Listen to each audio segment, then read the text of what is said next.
बोलो श्री सहजानंद स्वामी महाराज की जय। श्री गोपीनाथ जी महाराज की जय। श्री लक्ष्मी नारायण देव की जय। श्री नर नारायण देव की जय। श्री राधा रमण देव की जय। श्री मदन मोहन जी महाराज की जय। श्री विघ्न विनायक देव की जय। श्री कष्टभंजन देव की जय।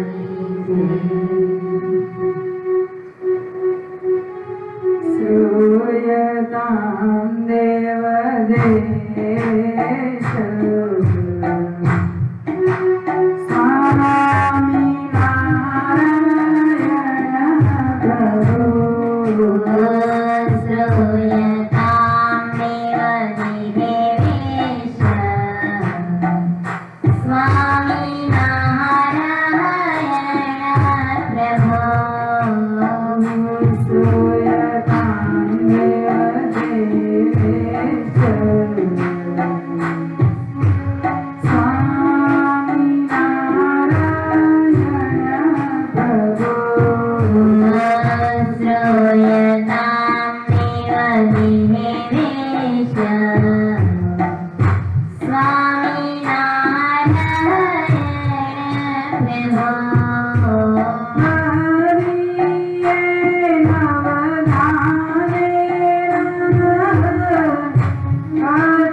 સ્વામિનારાયણ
इष्टदेव भगवान श्री स्वामीनारायण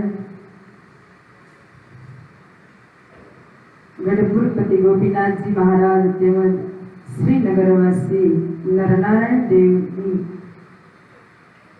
पूर्ण कृपाथी आज આપણે શ્રીમદ ભાગવત પંચમ જ્ઞાન યજ્ઞના દ્વિતીય દિવસના સત્રમાં પ્રવેશ કરી રહ્યા છીએ।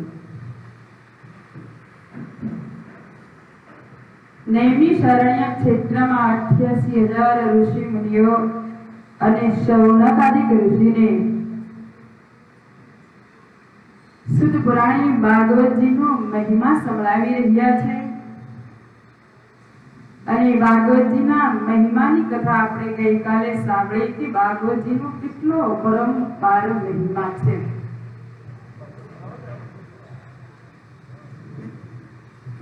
ભગવાન સ્વામિનારાયણે પણ ભાગવતજીના અનેક પ્રકારે વખાણ કર્યા છે અને ભાગવતજીને સૌથી શિરમોર સ્થાન પણ આપ્યું છે, કારણ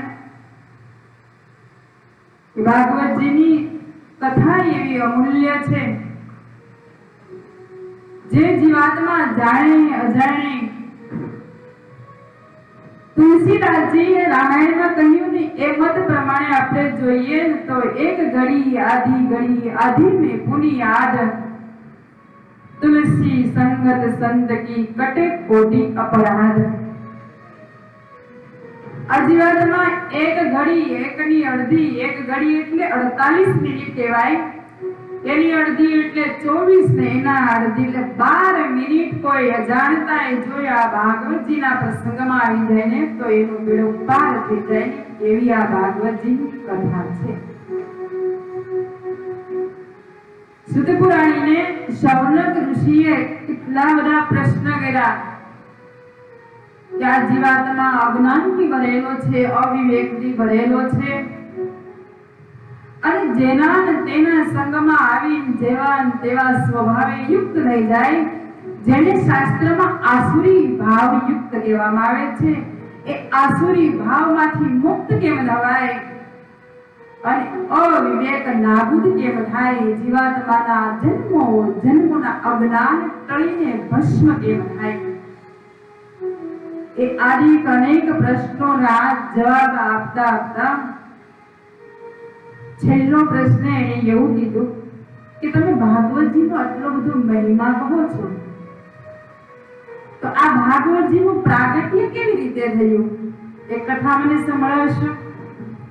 અને ત્યારે શુદ્ધ પુરાણીએ કીધું કે શૌનક,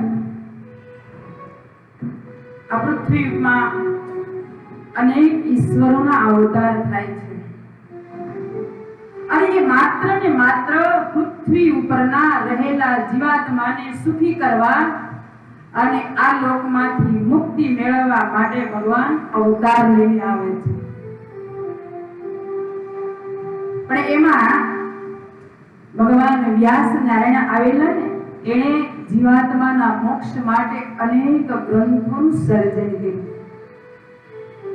17 પુરાણોની રચના કરી, પણ છતાંય એના જીવનમાં કંઈક ને કંઈક અધૂરું ને અપૂરતું લાગતું।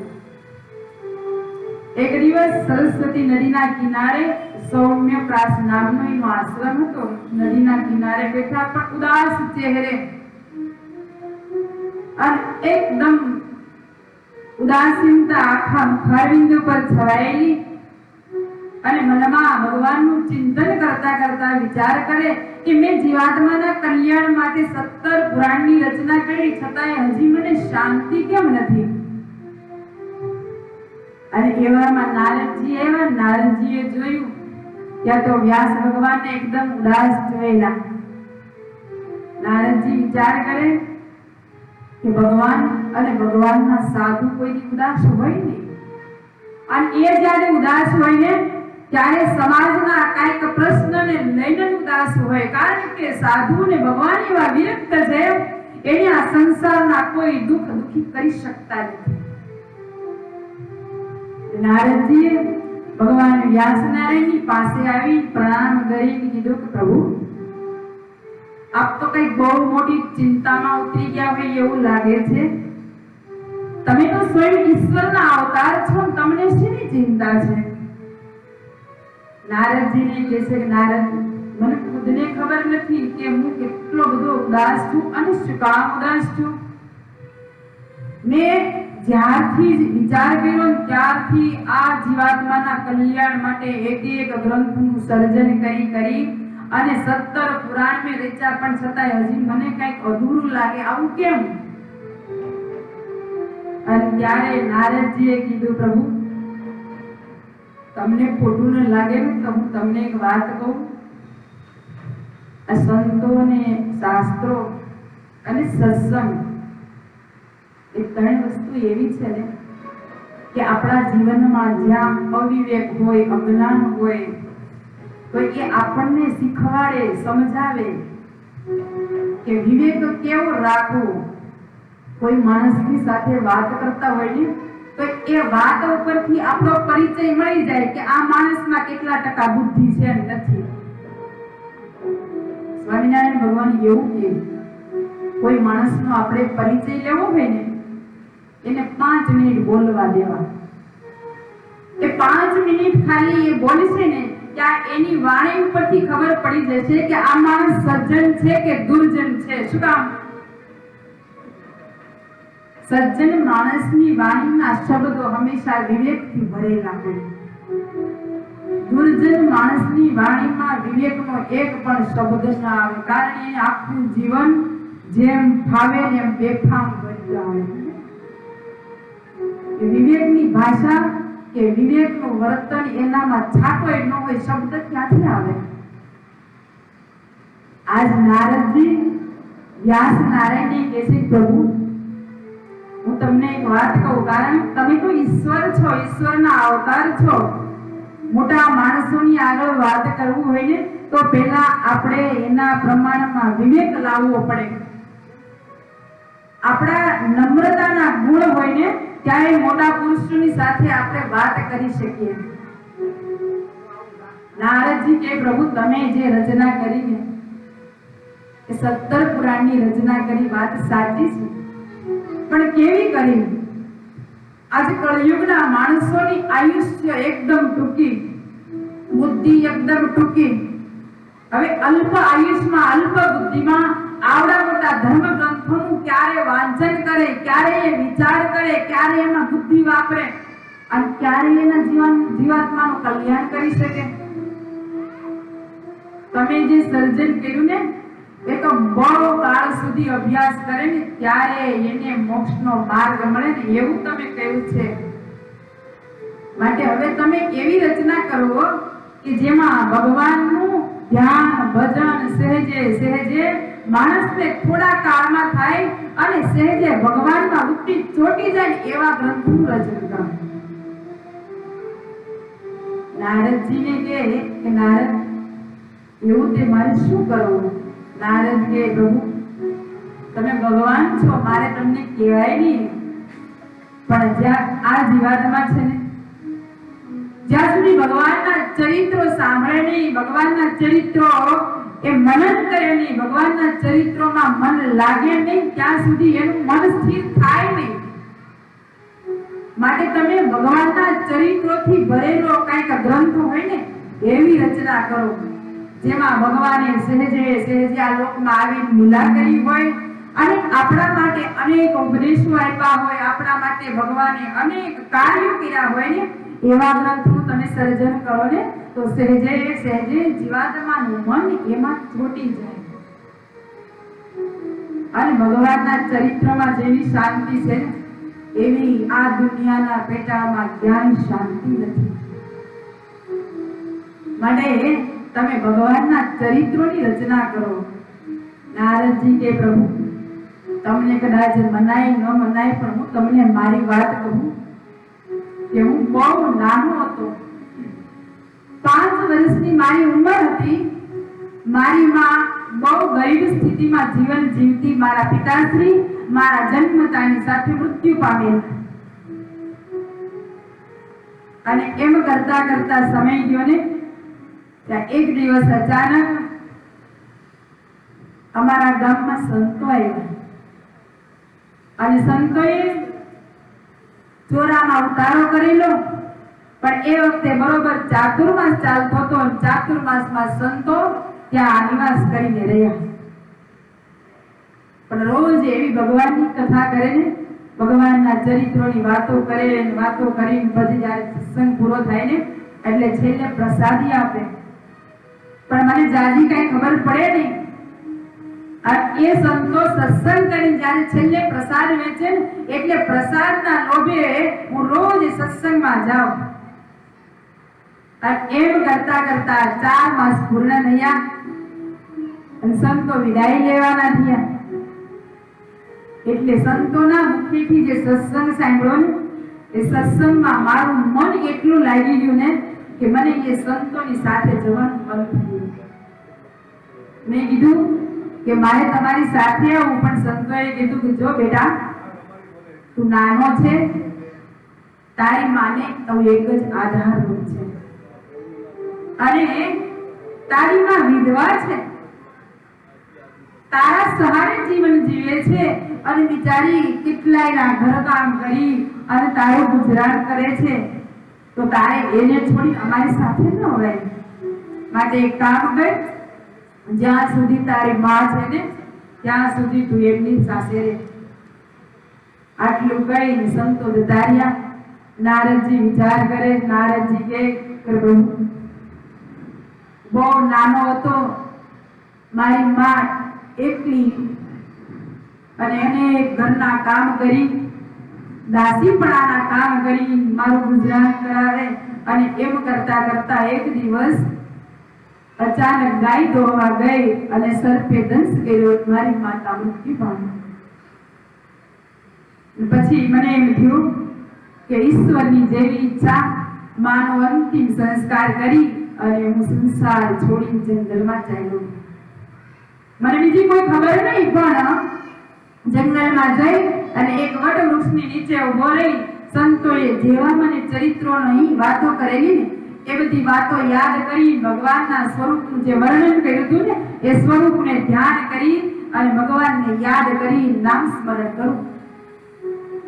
એક દિવસ થયો, 2 દિવસ થયા, એમ કરતા કરતા મને રોજ એવો વિચાર આવે કે અરે મને સંતોએ જે ભગવાનના સ્વરૂપનું વર્ણન કર્યું હતું એ ભગવાન મને દર્શન ક્યારે દેશે? અને નારદજી એવા આકળાણા. નારદજીને એમ થયું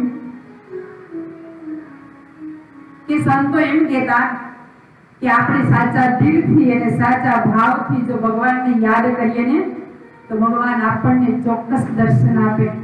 નારદજીને એટલી બધી તાલાવેલી લાગીને કે ભગવાનના વિરહમાં રડવું. દર્શન વિના એટલું મન અકળાવા લાગ્યું. સંતોએ કીર્તનમાં કીધો છે, આખડીઓ અકળાય રે જોયા વિના, આખડીઓ અકળાય, આખડીઓ અકળાય રે જોયા વિના, આખડીઓ અકળાય. રાત દિવસ જવું વાટવાલાની, રાત દિવસ જવું વાટવાલાની, આંખે આંસુ સુકાય રે જોયા વિના, આખડીઓ અકળાય, આંખે આંસુ સુકાય રે જોયા વિના, આખડીઓ અકળાય. શનિ સેજ જોઈ મંદિરમાં, શનિ સેજ જોઈ મંદિરમાં, કાળજડું કોરાય રે જોયા વિના, આખડીઓ અકળાય, કાળજડું કોરાય રે જોયા વિના, આખડીઓ અકળાય. શ્રી ઘનશ્યામનું વદન જોયા વિના, શ્રી ઘનશ્યામનું વદન જોયા વિના,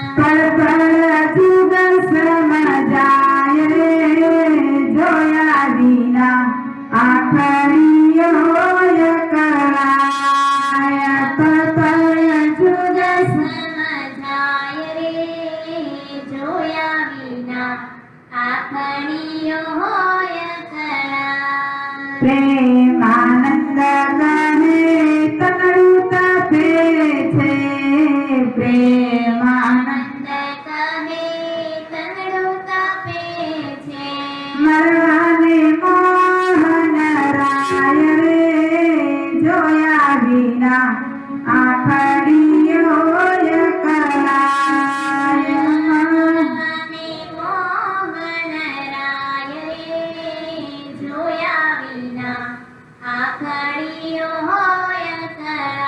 નારદજીની એવી સ્થિતિ થઈ કે ભગવાન વિના વિરહમાં આખું શરીર જાણે તાવ ભરાઈ ગયો હોય ને એવું તપવા લાગ્યું. અને જ્યારે એટલો વિરહ થયો ને ત્યારે આકાશવાણી થઈને આકાશવાણીએ કીધું કે હે નારદ, તમે જેના દર્શન માટે ઝંખી રહ્યા છો ને એ દર્શન તમને આ જન્મે નહીં થાય. કારણ કે જ્યાં સુધી તમારી સાધના પૂર્ણ ન થાય ને ત્યાં સુધી તમને દર્શન નહીં થાય. માટે સમય આવશે ને ત્યારે તમને અખંડ મારું સાનિધ્ય પ્રાપ્ત થશે. આટલી આકાશવાણી નહીં નારદજીને એમ થયું કે હજી મારી સાધના અધૂરી છે. નારદજીએ તપ કરતા કરતા એ દેહને પૂર્ણ કર્યો અને સમયાંતરે ભાગવતજી કહે છે કે 1000 ચતુર્યુગ પ્રાપ્ત થયો. વિદ્યા બાદ એ નારદજી બ્રહ્માના માનસ પુત્ર તરીકે જન્મ ધારણ કરી અને પ્રગટ થયા. ત્યારે ભગવાનનું મન થઈ અને પ્રગટ થયા. અને એ ભગવાનના ચરિત્રોનું ગાન કરતા કરતા એક પોતાની મનની સ્થિતિ એવી બાંધીને એટલે ભગવાનનું મન થઈ અને ભગવાનની ઈચ્છા પ્રમાણે જ્યાં વિહાર કરવો હોય ત્યાં વિહાર કરી શકે એવી સ્થિતિ એને પ્રાપ્ત કરી દીધી. નારદજી કહે છે કે પ્રભુ, આ ભગવાનના ચરિત્રનો પ્રતાપ આવો અપરંપાર છે. અને જ્યાં સુધી જીવાત્માને ભગવાનના ચરિત્રોમાં મન ન લાગે ને ત્યાં સુધી એને ભગવાનનો મહિમા ન થાય. ભગવાનના ચરિત્રોમાં જેને રસ પ્રગટ થાય ને એને જ ભગવાનનો મહિમા થાય. ભગવાનનો મહિમા થાય પછી ભગવાનની પ્રાપ્તિ થાય. આ જગતમાં જેને જેનો મહિમા હોય ને એનું એને ચિંતન થતું હોય. આપણે સંસારમાં જીવન જીવતા હોઈએ તો આપણા જીવનમાં જેના પ્રત્યે આપણને લાગણી હોય એના જ ચિંતન, એના જ વિચાર સતત થયા કરે. શું કામ? આપણા જીવનમાં એનું આપણે કંઈક સ્થાન રાખી બેઠા હોઈએ છીએ. પરિવારમાં હોય તો પરિવારમાં છોકરાઓ, બાળકો એ માતા પિતાને પોતાના જીવનમાં એવા આધાર માની બેઠા હોય કે એની સિવાય દુનિયામાં કોઈ છે જ નહીં. કેમ કે એ માતા પિતા એનું પોષણ કરતા હોય, એનું પાલન કરતા હોય એટલે એનો આધાર એ દેખાતો હોય છે. રાજ્યાન સ્વામી એની વાતમાં લખ્યું કે આ જીવાત્માને આ લોકના જે વ્યક્તિ, વસ્તુ, પદાર્થનો જેટલો મહિમા થાય છે એટલો મહિમા જો માત્ર ને માત્ર ભગવાનનો થઈ જાય ને તો આને આ દેહે જીવાત્માનો બેડો પાર થઈ જાય. ભગવાન સ્વામિનારાયણ એકવાર લીમડો નીચે સભા કરીને બેઠા અને બધા સંતોની પાસે બોલાવીને કીધું, જો સંતો, આ જીવાત્માના કલ્યાણ કરવા હોય ને તો પોતે પહેલા આપણે કઠિન માર્ગો પર ચાલવું પડે. અને આપણે કઠિન માર્ગો પર ચાલશું ને તો પાછળની ધરોહર એ આપોઆપ આપણું અનુકરણ કરશે. એટલે એ સંતોને કીધું, જો આજથી હું તમને એવું વર્તન આપું છું કે હવે તમારે કોઈ ગામમાં, સીમમાં ક્યાંય રહેવું નહીં અને નિર્જન વનમાં કડકડતી ઠંડીમાં કોઈ પણ વસ્ત્ર ઓઢાવી ના રહેવાનું. મહારાજે આવી આજ્ઞા કરીને એટલે સંતોએ કીધું, ભલે મહારાજ, જેમ તમે કહો એમ અમે કરવા તૈયાર છીએ, પણ તમે અમારી પર સદાય માટે રાજી રહેજો. અને આવી આજ્ઞા કરી સંતોને વિચરણ કરવા માટે મોકલ્યા. સંતો પોતપોતાની રીતે ગામડા ફરવા ગયા. ચાલતા ચાલતા અનેક ગામોમાં વિચરણ કરતા કરતા રણ પ્રદેશમાં ગયા. એકદમ નિર્જન, આમ જોવો તો શુષ્ક, કોઈ વૃક્ષ જોવા ન મળે, કોઈ વસ્તી જોવા ન મળે. અને એ વખતે શિયાળાની ઠંડી એટલી પડતી. સંતો બહુ ઠંડી પડી ને એટલે જમીનમાં ખાડા કરી અને એની અંદર બેસી અને ખાલી મુખ બહાર રાખી. રાતના 12 વાગ્યા સ્વામિનારાયણ ભગવાન માણકી ઉપર ચડીને આવ્યા. જોયું મારા સંતો કેવી રીતે રાત વ્યતીત કરે છે. આમ દૂરથી આવે ત્યાં તો અંધારાની સ્થિતિ, એ વખતના જમાનામાં લાઇટની કઈ આવી વ્યવસ્થા નહીં, તો નાની નાની ઢગલી પડી હોય એવું દેખાય. અને એક મોટા વડીલ સંત હતા ને, એ ચારે બાજુ આમ પ્રદક્ષિણા કરતા હોય ને એવી રીતે ફરતા ફરતા નામ સ્મરણ કરે અને ભગવાનને યાદ કરે. સ્વામિનારાયણ ભગવાન આવ્યા, જોયું ત્યાં તો સ્વામી પાસે આવીને ઉભા રહ્યા. સ્વામી કે સ્વામી, આ અંધારામાં નાની નાની ઢગલીઓ દેખાય, શું છે? મહારાજને બે હાથ જોડી વંદન કરી દીધું. મહારાજ, એ ઢગલીઓ નથી, એ સંતોને અતિશય ઠંડી લાગીને ઠંડી સહન ન થઈ શકી એટલે થોડા ખાડા કરી અને એમાં બેસી તમારું ધ્યાન કરે છે. મહારાજ, આ હિંસક વૃત્તિઓ, હિંસક પ્રાણીઓ આવી અને કદાચ કોઈ નુકસાન ન કરે ને, એટલે હેરાન પરેશાન ન કરે એટલે મહારાજ આવી રીતે ધ્યાન કરવા બેઠા છે. સ્વામિનારાયણ ભગવાનના આંખમાં આંસુ આવી ગયા. મહારાજ કે, ઓહો સંતો, મારા એક વચનને ખાતર તમે આટલું દુઃખ સહન કરો છો? મહારાજને કે, મહારાજ, અમે તમને સર્વાધાર માન્યા છે. અમારો જીવન પ્રાણ જો કોઈ ને તો તમે છો. મહારાજ, જ્યારથી અમે તમને જ્યારે સમજ્યા છે, જ્યારથી તમારો મહિમા થયો ને, ત્યારથી આખું જીવન તમારે શરણે સમર્પિત કર્યું છે. મહારાજ, હવે અમારે તમારા રાજીપા સિવાય કોની આશા હોય? મહારાજ આટલું સાંભળી ત્યાંથી રવાના થયા. દાદા ખાચરના દરબારમાં આવી લીંબ વૃક્ષની નીચે બેઠા. બધા સંતોને આજ્ઞા કરી જ્યાં હોય ત્યાંથી બધા દાદાના દરબારમાં આવે. બધા એક પછી એક આવવા લાગ્યા. સભા ભરાઈ. મહારાજ કે, સંતો, તમને મેં આવું કઠિન વર્તન ધારવાનું કીધું તો તમે કેવી કેવી રીતે રહેતા? બધા સંતો ઉભા થઈને કે, મહારાજ, અમારી સ્થિતિ એટલી બધી કરુણ હતી ને કે અમે તમારી સામે વર્ણન કરી શકીએ એમ નથી. પણ મહારાજ, તમારો અમારી ઉપર એટલો બધો ઉપકાર છે, તમારો રાજીપો એટલો છે ને, એટલે અમને એમ થાય કે મહારાજની આજ્ઞા જેમ બને ને એમ અમારી યથાર્થ પાલન કરવી. પણ છતાંય મહારાજ, એવું બન્યું કે એ કડકડતી ઠંડી અમારાથી સહન નથી ને, એટલે અમે ક્યારેક ક્યારેક ઝાડના આધારે જીવન જીવતા, ક્યારેક કોઈક વાડીમાં ઉભા ગયા હોય ને તો એને ઓથે રહીને મહારાજ અમે રાત વ્યતીત કરતા. અને આટલું કીધું ત્યારે મહારાજ કે, અરે સ્વામી, તમને એ ઝાડનો આધાર સારો લાગ્યો, એ વાડીના ઓઢા તમને સારા લાગ્યા. આજે આ જગતમાં જે જીવ આવે છે એની બધાની આવી જ સ્થિતિ હોય છે. નાના મોટા આધારને લઈ પોતાના જીવન સુખી માનતા હોય છે, પણ એને ક્યારેય ઈશ્વરનો આધાર જેવો જોઈએ ને એવો બનાતો નથી. નહીતર એને આ લોકમાં નાના મોટા આધારના બંધનમાં બંધાવવું ન પડે. મહારાજને કે, મહારાજ, તમે શું કહો છો? અમે કઈ સમજ્યા નહીં. મહારાજ કે, સ્વામિનારાયણ ભગવાન કે, જુઓ સંતો, સાંભળો, આ જગતમાં જીવને આ લોકના આધારે અનેક પ્રકારે જીવન જીવવા ગમે છે. કોઈને ભગવાનને આધારે જીવન જીવવું ગમતું નથી. અને જેની જીવ ભગવાનને શરણે થઈ જાય અને ભગવાનને આધારે જીવન જીવતો થઈ જાય ને, તેથી એને કોઈના આધાર લેવા ન પડે. આપણું બધાનું આવું જ છે. આપણે પૈસાને આધારે જીવન જીવીએ, ઘર સંપત્તિને આધારે જીવન જીવીએ. આપણે ઘરમાં કાંઈક નાની મોટી ખોટ હોય ને તો એના માટે આપણે કેટલા દુખી થતા હોઈએ. પણ જે દિવસે નરસિંહ મહેતાની જેમ ભગવાનને આધારે જીવન જીવતા શીખી જઈશું, તેથી આપણે કોઈની આશા રાખવી નહીં પડે, જીવનમાં કોઈની દુખી નહીં થવું પડે. નરસિંહ મહેતાનું જીવન કેવું હતું તમને બધાને ખબર છે? ચારેય ખૂણા ખાલી હોય કાયમને માટે.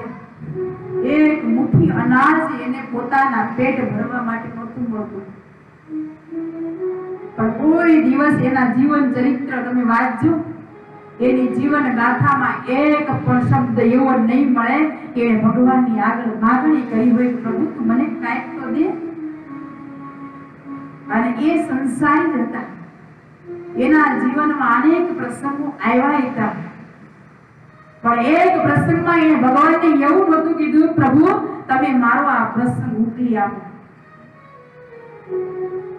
વિના આમંત્રણે ભગવાન એને ત્યાં આવી કાયમને માટે એના કામ કરી ગયા. એકવાર નહીં 52 વખત ભગવાન કૃષ્ણ આવી એના તમામ કાર્યો કર્યા.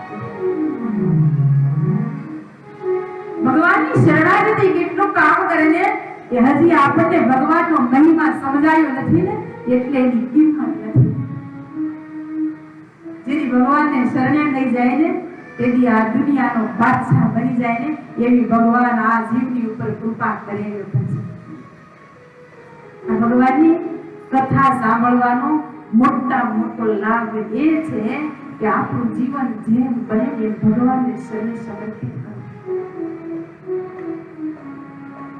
નારદજીએ પોતાની જીવન ગાથા કીધી. વ્યાસ નારાયણ કહે છે કે નારદ તારી વાત સાચી છે.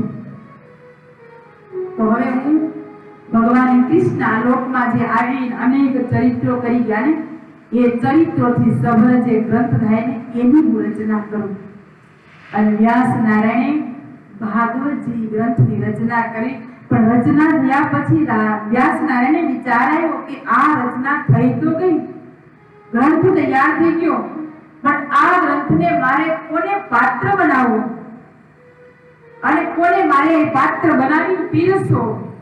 અને આમ જ્યાં વિચાર કરે ત્યાં વિચાર કરતા કરતા એને યાદ આવ્યું કે આને લાયક તો મારા પુત્ર સુખદેવજી છે. પણ એ સુખદેવજી તો જન્મ થતાની સાથે આ જગતને છોડી અને દૂર દૂર જંગલમાં ભગવાનની આરાધના કરવા જતા રહ્યા. વ્યાસ નારાયણને વિચાર થયો કે એને મારે લાવવા, પણ કેવી રીતે લાવવા? કારણ કે એનો જ્યારે જન્મ થયો ને ત્યારે એણે ભગવાનની પાસે માગણી કરી હતી કે મારે આ લોકમાં આવવું છે પણ માયાનું એક પણ બંધન મને બાંધી ન શકે ને એવી રીતે આવવું છે. ભગવાન કે એવી રીતે તો કેમ આવી શકાય? કારણ કે આ લોક જ માયાનો ભરેલો છે, માયાના બંધનથી ભરેલો છે, તો જે આવે એને માયા તો લાગે જ. ત્યારે સુખદેવજી મહારાજે એવું કીધું કે જો પિતાશ્રી, એમના પિતા સ્વયં વ્યાસ ભગવાન હતા. અને વ્યાસ ભગવાનને કીધું તમે માત્ર ને માત્ર ગાયના શિંગડા ઉપર ગાયનો દાણો રહીને એટલી વાર માયાને સ્થિર કરાવી આપો ને તો હું જન્મ લઈ ચૂકું. જન્મ લઈ લો એટલે મને માયા બાદ કરી ન શકે. અને વ્યાસ નારાયણ ભગવાને પોતાના ઐશ્વર્ય પ્રતાપને યોગ્ય કરી અને માયાને એક ક્ષણવાર પૂરતી સ્થિર કરી ત્યાં સુખદેવજી મહારાજનો જન્મ થઈ ચૂક્યો. જન્મ થતાની સાથે એ દૂર દૂર જંગલમાં દોડવા લઈ ગયા. પણ આ સુખદેવજી મહારાજની જન્મ ગાથા છે ને એ બહુ સમજવા જેવી છે. એ જ્યારે એમની માતા અરણી દેવી હતા, એના ઉદરમાં હતા ને ત્યારે બહુ વર્ષો સુધી ભાગવતજીમાં કથા નથી પણ અન્ય પુરાણમાં એની કથા આવે છે કે 12 વર્ષ સુધી માતાના ઉદરમાં રહેલા. અને 12 વર્ષ સુધી માતાના ઉદરમાં રહ્યા ભગવાનનું ધ્યાન ભજન કરતા. અરણી દેવીને વિચાર થયો કે આ ઉદર એટલે સગર્ભા અવસ્થામાં મારે 12 વર્ષ વ્યતીત થયા, હજી બાળકનો જન્મ થયો નથી, તો મારે આવી સ્થિતિમાં કેટલા વર્ષ રહેવું? એટલે એક દિવસ એના પતિની પાસે આવી વ્યાસ નારાયણ ભગવાનને કીધું કે હવે તમે સમર્થ ભગવાન છો અને સ્વયં ઈશ્વરના અવતાર છો, તો મને આનાથી તમે મુક્તિ અપાવો. કારણ કે 12 વર્ષનો સમય થઈ ગયો, આ ઉદરમાં બાળક પોસાય છે અને એનો જન્મ થતો નથી, તો મારે આ સ્થિતિમાં કેમ જીવન જીવવું? અને ત્યારે વ્યાસ નારાયણ ભગવાને એ ઉદરમાં રહેલા બાળકને કીધું બેટા 12 વર્ષનો સમય થયો, તારી માતાને આ સ્થિતિમાં રહેવું પડે, કેટલું દુઃખ પડે, માટે તું હવે જન્મ ધારણ કર. અને ત્યારે ઉદરમાં રહેલા સ્વયં સુખદેવજી મહારાજે એવું કીધું પિતાશ્રી, હું બહાર આવું ને તો મને માયાનો ડર લાગે. માયા બંધન કરી લઈને તો મારે પાછું ભવાટવીમાં ફરવું પડે, મારે માયાના બંધનમાં આવવું નથી ને એટલે હું બહાર આવતો નથી. વ્યાસ નારાયણ કે પણ બેટા તારી માતાને આ સ્થિતિમાં રહેવું કેટલું દુઃખ પડે તને ખબર છે? સુખદેવજી મહારાજ કે હા પિતાશ્રી મને બધી ખબર છે, પણ માયાની ડર બીકે હું અહીંયા જન્મ ધારણ કરતો નથી. તમે માયાને સંભાળી દો ને તો હું જન્મ ધારણ કરું. પછી વ્યાસ નારાયણ ભગવાને માયાને સંભાળી અને સુખદેવજી મહારાજનો જન્મ થયો.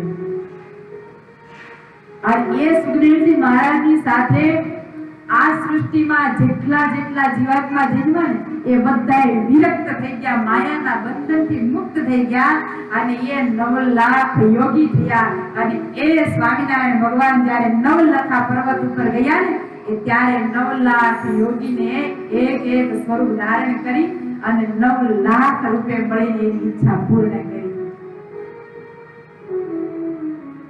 તમને કઈ આમાં અચરજકારી લાગી? મને તો આ કથા બહુ અચરજકારી લાગી. કેમ? સંતનો યોગ થાય કે ન થાય એ વાત અલગ રહી, પણ એક સંતની સાથે જો જન્મા તો એનો કેટલો બેડો પાર થઈ ગયો, કેવી માયાથી વિરક્તિ થઈ ગઈ. સહેજે આ ભવસાગરને પાર ઉતરી ગયા અને અનેક પ્રકારના બંધનોથી મુક્ત થઈને ભગવાનને પામી ગયા. વિચાર તો કરો, સંતની સાથે રહેવાનો તો એટલો બધો અપરંપાર મહિમા છે, એ આપણને નહીં સમજાય. એ તો શાસ્ત્રોનું જ્યારે આપણે ખૂબ અધ્યયન કરીએ, વાંચન કરીએ અને મંથન કરીએ ત્યારે ખબર પડે કે એક સંતની સાથે એક ક્ષણ વિતાવવાની કેટલી ગરિમા છે.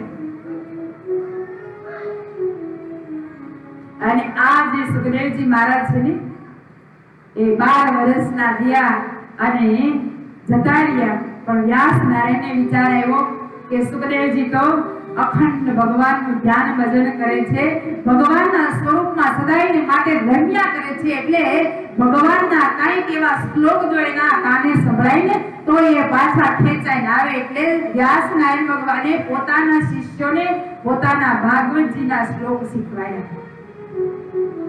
અને શ્લોક શીખવાડીને એટલું કીધું કે તમે દૂર જંગલમાં સમીધો. એ વખતના જમાનામાં ઋષિ મુનિઓ મોટા યજ્ઞ કરતા અને યજ્ઞમાં લાકડાઓ જે કહેતા સમીધો એ લેવા માટે જંગલમાં દૂર પોતાના શિષ્યોને મોકલતા.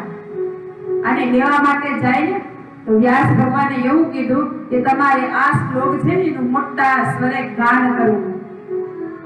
અને જેના શ્રવણથી સુખદેવજી મહારાજ કદાચ સાંભળી જાય ને તો પરત આવે તો આ ભાગવતજીનું હું એને દાન કરું. અને આ વ્યાસ નારાયણ ભગવાનના શિષ્યોએ શ્લોકનું ગાન કર્યું, પણ શ્લોક એટલા મહિમાથી ભરેલા હતા ને કે શ્લોકમાં ભગવાનનો પારાવાર મહિમા ભરેલો. અને શ્લોક સાંભળીને એટલે ગમે એવો જીવ હોય ને તો એને ભગવાનના સ્વરૂપમાં ખેંચાણ થયા વિના રહે નહીં એવા શ્લોકનું ગાન કરતા. એમાં સુખદેવજી મહારાજના કાને અથડાયા અને સુખદેવજી મહારાજને થયું ભગવાનનો આટલો બધો મહિમા અને આવા ભગવાન કરુણામય, આટલા ભક્ત વત્સલ ભગવાન અને આવા સરસ શ્લોકનું ગાન કોણ કરી રહ્યું? જ્યાં પોતે જે ગુફામાં ધ્યાન કરતા ત્યાંથી ઉભા થઈ બહાર આવ્યા ત્યાં તો 2 સેવકો વ્યાસ નારાયણ ભગવાનના એ શ્લોકનું ગાન કરી રહ્યા હતા. એની પાસે આવીને કીધું કે હો તમે તો કેટલા સરસ ભગવાનના શ્લોક ગાઓ છો, સરસ મજાનું ગાન કરો છો, તમને આટલા બધા સરસ શ્લોક કોણે શીખવાડ્યા? વ્યાસ નારાયણના શિષ્યો કે અરે અમને તો ખાલી 2 જ શ્લોકનું જ્ઞાન છે, બાકી આવા તો 18,000 શ્લોક તમારા પિતાશ્રી પાસે છે. અને સુખદેવજી મહારાજ દોડતા વ્યાસ નારાયણ ભગવાનની પાસે આવી પ્રાર્થના કરી કે મને તમે શ્લોકનું દાન કરો. અને સુખદેવજી મહારાજને વ્યાસ નારાયણે 18,000 શ્લોકનું દાન કર્યું. અને સુખદેવજી મહારાજ પોતાના કંઠમાં ધારણ કરીને સતત એ શ્લોકનું ગાન કરતા વિચરણ કરવા લાગ્યા.